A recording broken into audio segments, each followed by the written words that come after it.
after school, both elementary and USD, usually getting out like between like say about like 3 to 5, and then usually picks up later on about 8 till like 10 or so.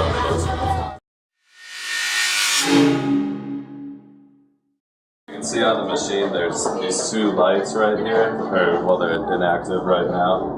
But this one will let you know that the machine's up and running on auto dispense. And then here, as soon as this one lights up at the little level, kind of like about halfway, that lets you know there's about like 2.5 gallons left in the reservoir in the machine.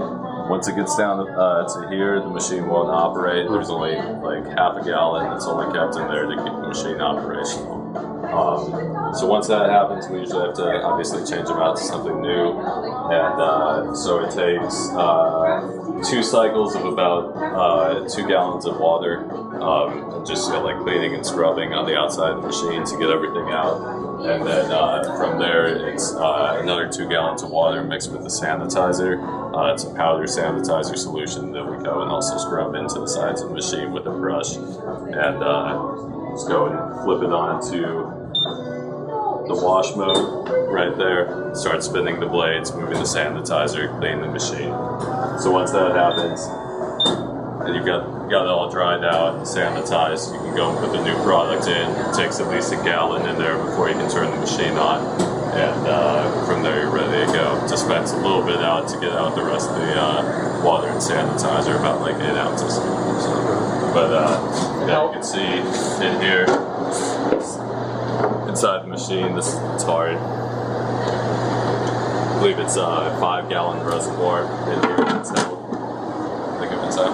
And how long does the whole cleaning process take? Well, everyone's kind of got their own methods about it. I would say per average time of getting everything out, getting it in, and running again, about 12 to 15 minutes usually, maybe a little bit less, depending on how much work. You guys can see in our back stock, it's all, let's get it too, because we actually just got a delivery in today. Stocked with vanilla. This is all country vanilla right here. These cases, obviously, as you can see here, it's 6 half gallons for 3-gallon cases. So we usually have about 14 plus cases of vanilla that we go through within a week, I would say. And it's just a really versatile flavor. Besides the fact it's popular, it goes with chocolate. People, we'll just do something easy. Funfetti, oatmeal cookie, blueberry muffin, chocolate chip cookie, key lime pie. Even like Nutter Butter when we used to do it a different way would still take vanilla. So that's why it's just kind of one of those staple flavors to have on it.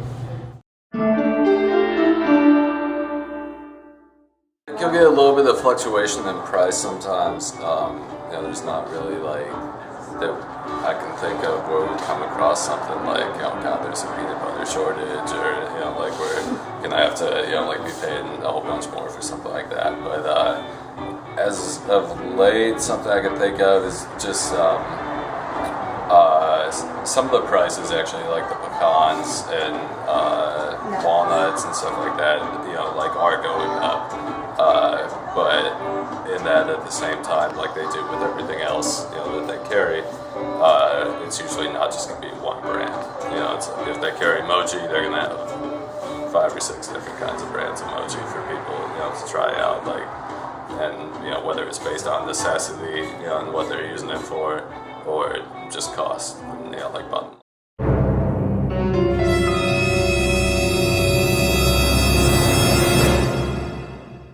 The biggest hindrance in this work to when you were presented with a rush is just going to be based off the number of machines that you have.